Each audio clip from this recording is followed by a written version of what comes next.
Shalom dan selamat pagi kepada kita semua.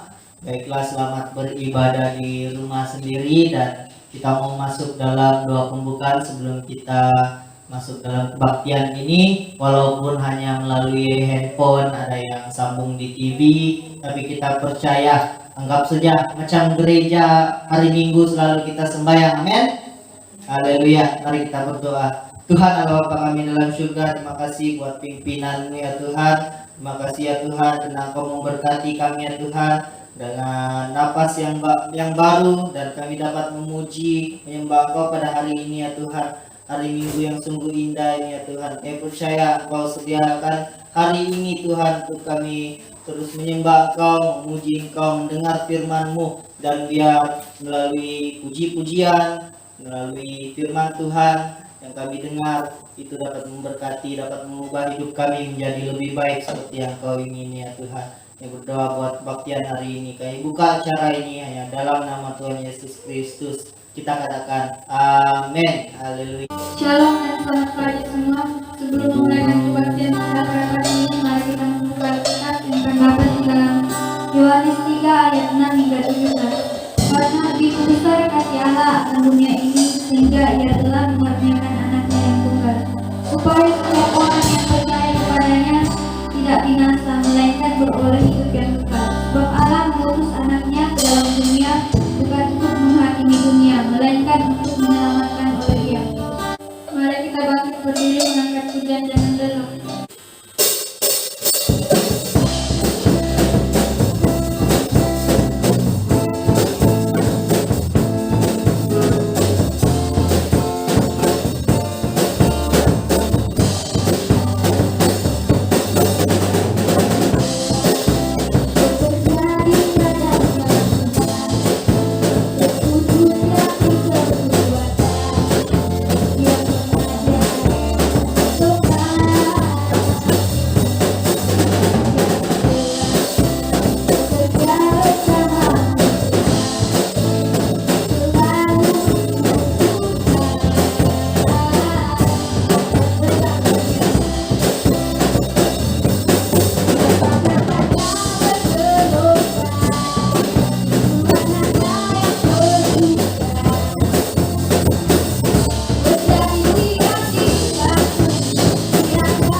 Sebelum kita mendengarkan firman Tuhan, mari kita menyembah Tuhan dengan lagu pertolongannya.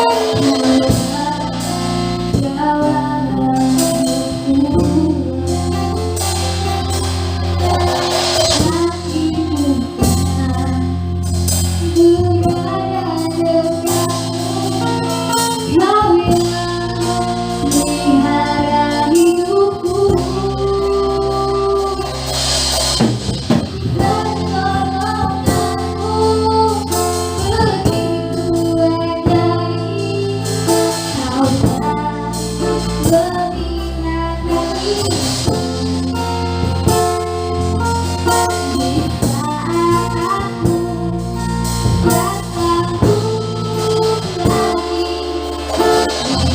itu kamu berkata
masa dan tempat terserahkan pada hambanya.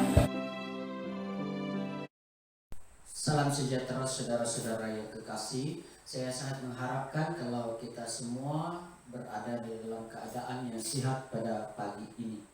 Pagi ini saya mau menyampaikan firman Tuhan, yaitu cabaran di tengah badai.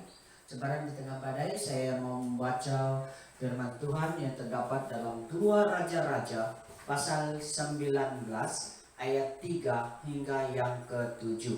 Siapa ada Alkitab? Sila buka 2 Raja-Raja pasal ke-19 ayat 3 sampai ayat 7. Sebenarnya sepanjang ayat ini kita harus baca peringgan ini, tetapi saya hanya baca dari ayat 3 sampai ayat 7 sahaja. Oke, kalau sudah dapat di dalam 2 Raja-Raja pasal 19 ayat 3 hingga 7, saya akan bawa Anda untuk membacanya, sama-sama kita baca. 2 Raja-Raja pasal 19 ayat 3 hingga 7. Ayat 3 begini bunyinya, 2-3. Berkatalah mereka kepadanya, beginilah kata Hizkia, hari ini hari kesesakan, hari hukuman dan penistaan, sebab sudah datang waktunya untuk melahirkan anak, tetapi tidak ada kekuatan untuk melahirkannya. Mungkin Tuhan Allahmu sudah mendengar segala perkataan juru minuman agung yang telah diutus oleh Raja Asyur, tuannya, untuk mencela Allah yang hidup, sehingga Tuhan Allahmu mau memberi hukuman karena perkataan-perkataan yang telah didengarnya. Maka baiklah engkau menaikkan doa untuk sisa yang masih tinggal ini.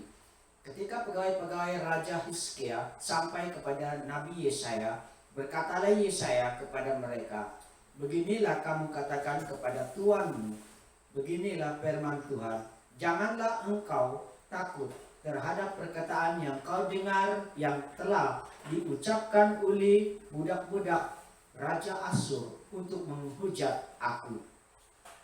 Sesungguhnya aku akan menyuruh suatu roh masuk di dalamnya hingga ia mendengar suatu kabar dan pulang ke negerinya.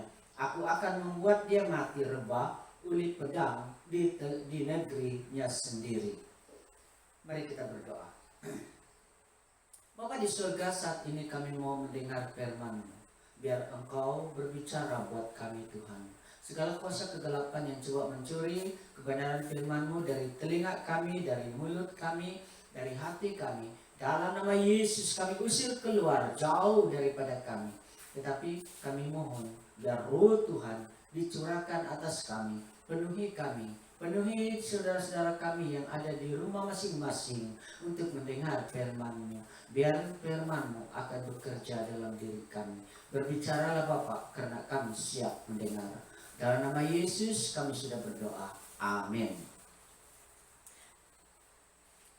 Pagi ini cabaran di tengah badai adalah cabaran karena kita di dalam keadaan kepungan oleh bahaya coronavirus.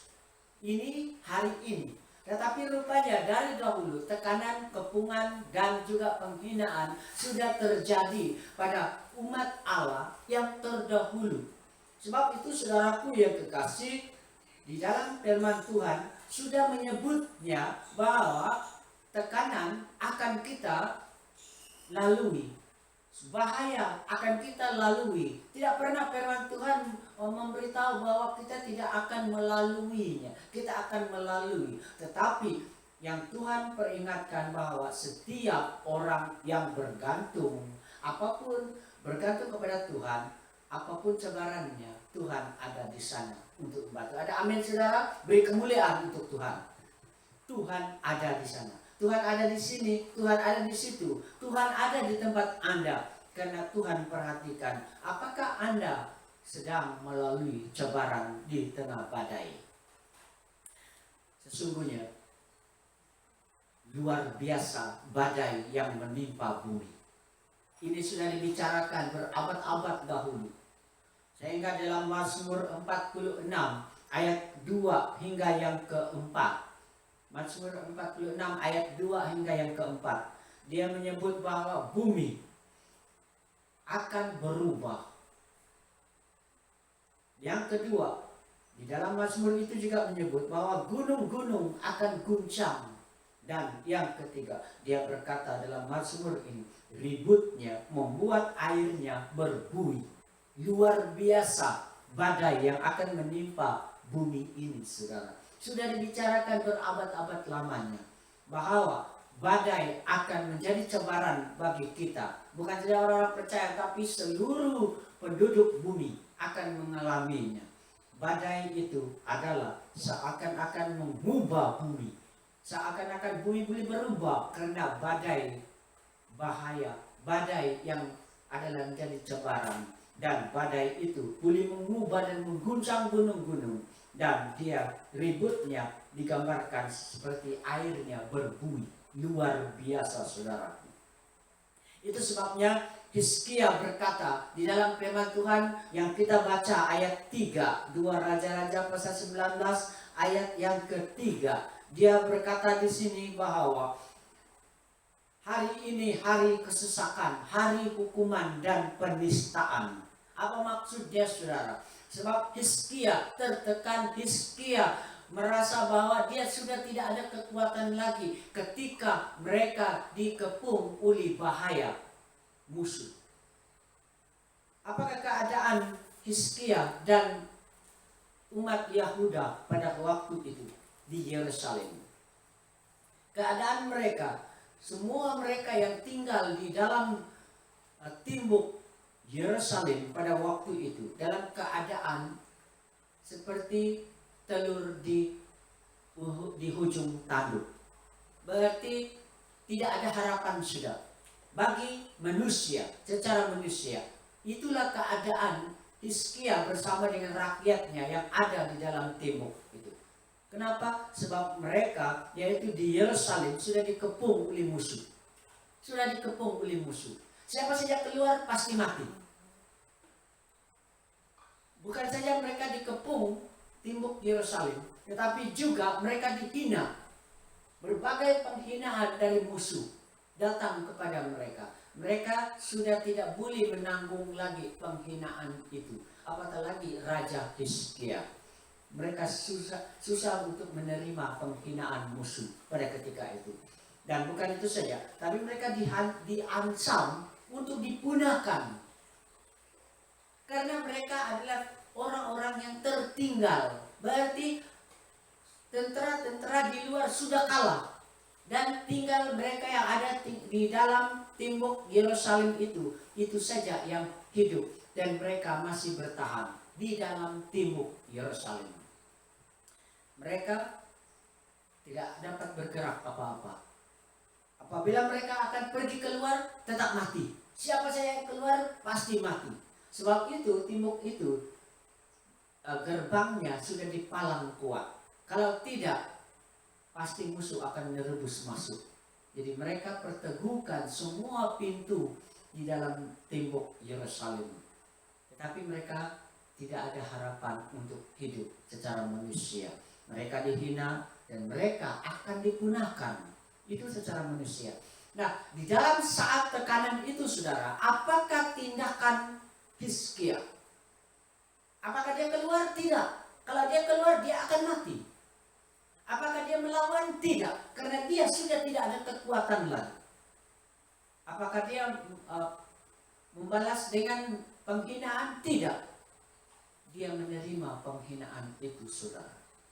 Apakah dia merasa bahwa dia masih ada harapan? Pasti. Sebab Hizkia masih percaya bahwa dia seperti ibu yang melahirkan. Sampai waktunya melahirkan. Tetapi cuma tidak ada kekuatan. Dia masih ada harapan.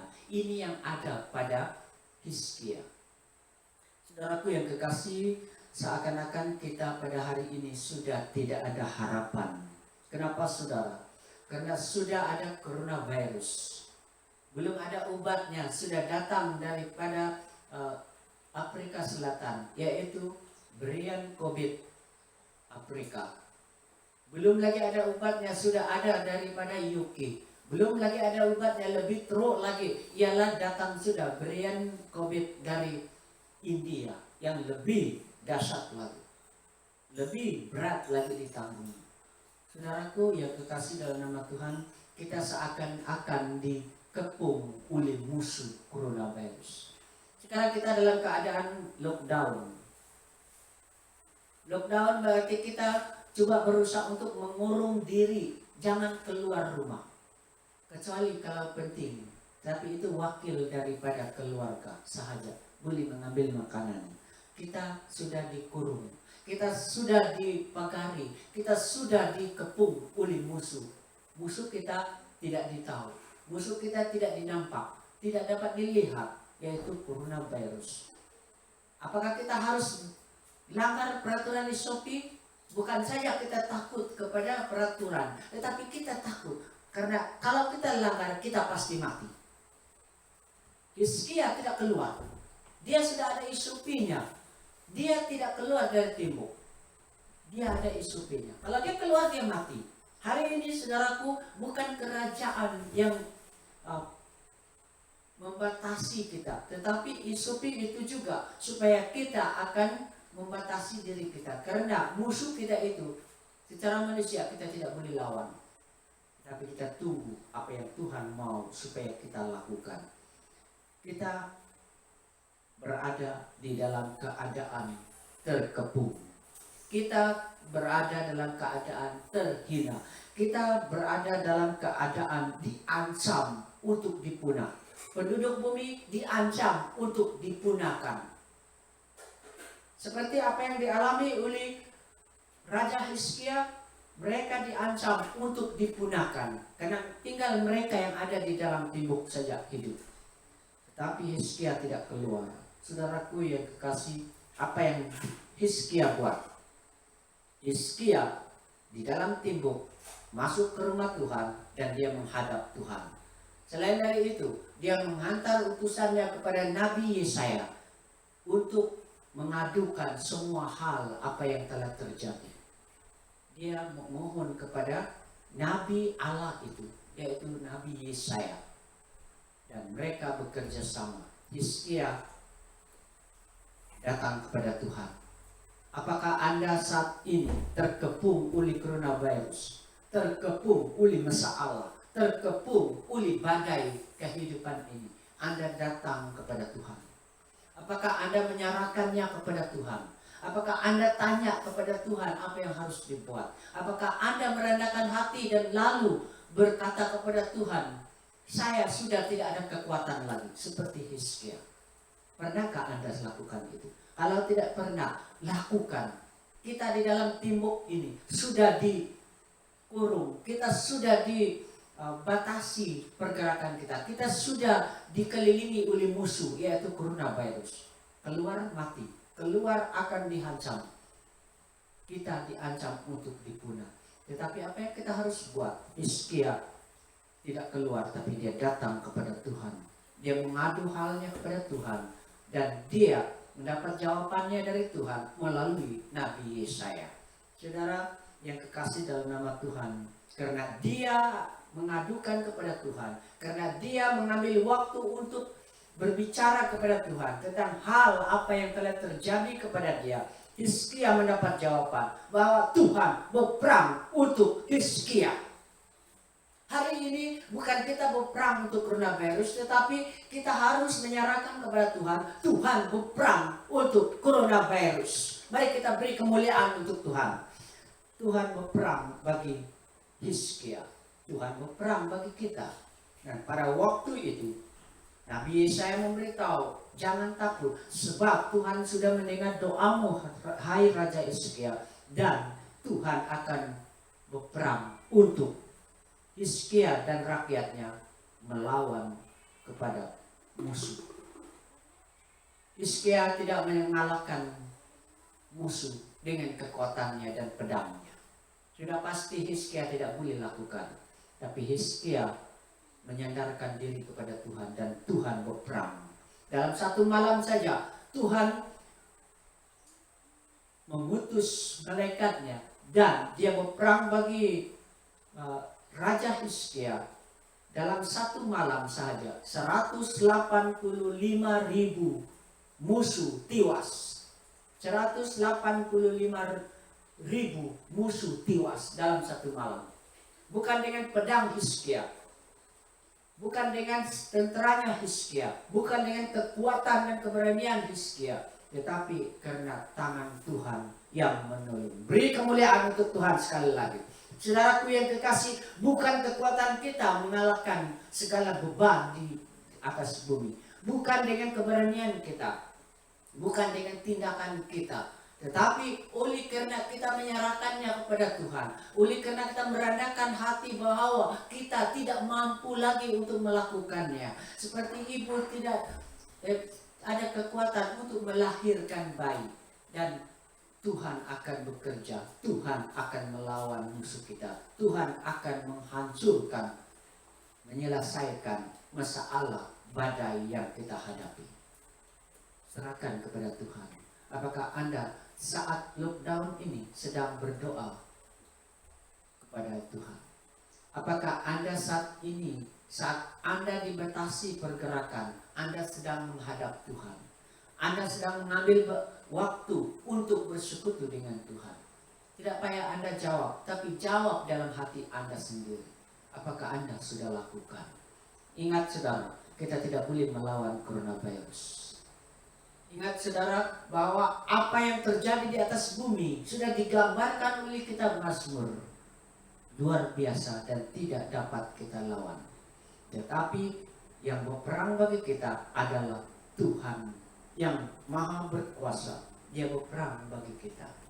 Dia mengalahkan musuh Hizkia 185.000 tanpa Hizkia bertindak untuk melawan.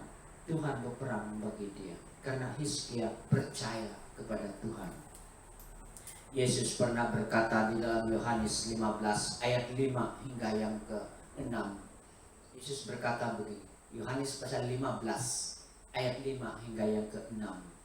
Dia berkata, dia simpulkan daripada ayat 5 hingga 6 ini, Yohanes pasal 15, bahwa Yesus berkata, dan dia tekankan, siapa yang ada di dalam aku, di dalam Yesus, dia akan hidup. Perhatikan ini, siapa yang ada di dalam aku, kata Yesus, di dalam Yesus, dia hidup. Bukan saja hidup, tapi dia akan berhasil. Tetapi ayat 6, jika Anda di luar Kristus, Anda mati. Tidak ada gunanya lagi. Bukan saja tidak berhasil, tapi tidak ada gunanya. Dia akan mati. Ini amaran perkataan dan firman Tuhan. Yesus sendiri yang buat pernyataan ini, saudara. Sebab itu, saudara, mari kita masuk dalam timbuk yang teguh dan kuat dan menjamin hidup kita. Dialah binting kehidupan, dialah sumber kehidupan, dialah timbuk kita, Yesus Kristus. Dia sendiri yang berkata, siapa yang ada di dalam aku dan firmanku dalam dia, dia hidup, dia berhasil. Syaratnya Anda ada di dalam Yesus. Karena Yesus mati, tapi Yesus bangkit kembali. Siapa yang ada dalam Yesus, kalau dia mati secara jasmani, hidup di dalam Yesus. Ada jaminan, saudara. Dialah timbuk kehidupan kita. Dialah timbuk keberhasilan kita. Dialah binting kehidupan kita, saudara. Sebab itu jangan coba-coba keluar dari Yesus. Jangan coba-coba keluar dari Yesus. Katakan pada kawan Anda yang dekat, jangan coba-coba keluar dari Yesus. Jangan coba-coba beranikan diri keluar dari Yesus. Anda harus ada di dalam Yesus. Ingat, di luar Yesus Anda mati. Tapi kalau Anda dalam Yesus, Anda akan hidup. Bukan saja hidup, tapi Anda akan berhasil. Sebab itu firman Tuhan pada pagi ini mengingatkan kita bahwa kita di dalam dunia berhadapan dengan berbagai-bagai badai kehidupan.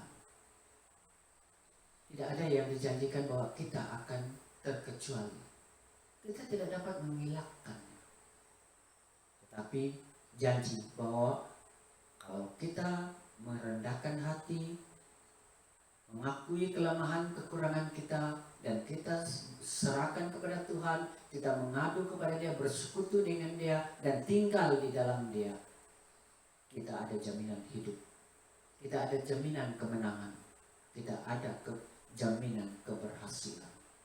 Sebab itu saya mencabar kepada Anda melalui firman Tuhan, jangan coba lari dari Yesus, jangan coba keluar dari Yesus, tapi pertahankan diri Anda di dalam Yesus, karena Dia saja jaminan. Dia dapat menyelesaikan segala badai kehidupan. Dia mati tapi Dia hidup kembali. Itu kejaminan bagi setiap orang percaya. Mari kita berdiri, kita berdoa. Bapa di surga, saat ini kami datang kepadamu. Kami bersyukur atas firman-Mu yang mengingatkan kami bahwa dunia ada cobaan. Pasti kami akan menemui dan akan melaluinya. Tetapi Tuhan ada di sana. Tuhan tidak pernah membiarkan kami. Tuhan mau supaya di dalam cobaan ini kami menyerahkan diri kepada Tuhan, mengakui kelemahan dan kekurangan, dan kami berada dalam kedudukan di dalam Tuhan. Di dalam Tuhan, siapakah yang melawan kami? Kalau Allah di pihak kami, oleh Yesus Kristus. Saat ini biar kemenangan itu kami terima, dan biar Tuhan sendiri yang akan berperang untuk musuh-musuh kami, khususnya coronavirus. Dalam nama Yesus kami hancurkan, kami kalahkan. Kami berada dalam pangkuan Bapa, dan biar kami tetap kuat oleh karena kuasa Roh Kudus. Terima kasih Bapa, biar firman-Mu terus berbicara dalam hati kami pada saat ini.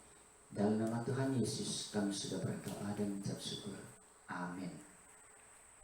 Sebagai menyampaikan firman Tuhan dan kami persembahkan, jalankan, mari kita menyembah Tuhan dengan lagu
Mari kita sama-sama tunduk kepala, saya pimpin dalam doa syafaat pada hari ini.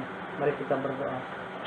Tuhan Allah Bapa yang penuh kasih, Tuhan yang kami sembah, Tuhan yang berkuasa baik di bumi maupun di surga. Kami mengucap syukur terima kasih atas pimpinan Tuhan pada kami selama ini. Dan biarlah kiranya Tuhan terus menerus memimpin kami dan menjauhkan segala bahaya, segala penyakit daripada semua jemaat-Mu pada hari ini, baik di luar maupun pada saat ini untuk menyaksikan kebaktian video online pada hari ini, Bapak. Tuhan, kami serahkan juga masalah penyakit coronavirus yang akan melanda dunia ini. Biarlah penyakit tersebut dapat dihapuskan daripada muka bumi ini. Karena tiada yang mustahil bagi Tuhan untuk memutuskan penularan COVID-19 pada semua hamba-hamba-Mu di muka bumi ini. Dan biarlah kuasa Roh Kudus Tuhan akan menghancurkan penyakit tersebut supaya semua jemaat-Mu dapat berbakti seperti sedia kala di rumah Tuhan. Tuhan, kami serahkan juga kepada rencana gereja Baptis Tawahari untuk masuk kepada ROS, supaya semua rencana gereja kami dan semua masalah dalam gereja kami dapat dilindungi oleh ROS, ya Bapak. Dan segala urusan untuk permohonan masuk kepada ROS, biarlah Tuhan akan berikan mempermudahkan untuk semua urusan, dan permohonan kami diluluskan oleh pihak ROS ya Bapak. Pimpin kepada jemaatmu yang akan membuat permohonan, semoga ya dapat permohonan yang lebih baik untuk diserahkan kepada pihak ROS, dan ROS dapat meluluskan permohonan kami ya Bapak. Tuhan, kami serahkan juga kepada semua jemaatmu yang bekerja, baik bekerja di rumah di majikan maupun di kebun sendiri. Biarlah kami sama-sama diberkati, diberikan kekuatan, diberikan tenaga yang kuat untuk bekerja. Pimpin kepada mereka yang bekerja pada majikan, biarlah mereka dikasihi oleh majikan mereka, dan segala kebajikan yang mereka alami, mereka nantiasa mendapat daripada majikan pengurusan mereka ya Bapa. Dan kepada mereka yang bekerja di kebun sendiri, biarlah kiranya Tuhan memberkati mereka, supaya kebun yang mereka usahakan mendapat hasil yang banyak, supaya mereka dapat memuji dan menyokong pekerjaan firman Tuhan. Tuhan, sebentar tadi juga kami telah menyerahkan keuangan di hadapan ini. Pimpin keuangan ini agar kami pergunakan dalam semua bentuk, baik dalam penginjilan ataupun dalam kebaikan gereja, ataupun semua aktiviti dalam gereja kami ya Bapa. Berkati kepada mereka yang telah memberi dan mereka yang tidak memberi kena kekurangan, biarlah kami semuanya dapat diberkati oleh kuasa Roh Kudus Tuhan. Inilah doa kami Bapa, dan bersyukur semuanya. Kami tutup acara kami pada hari ini hanya dalam nama Yesus kami sudah berdoa dan mengucap syukur. Amin.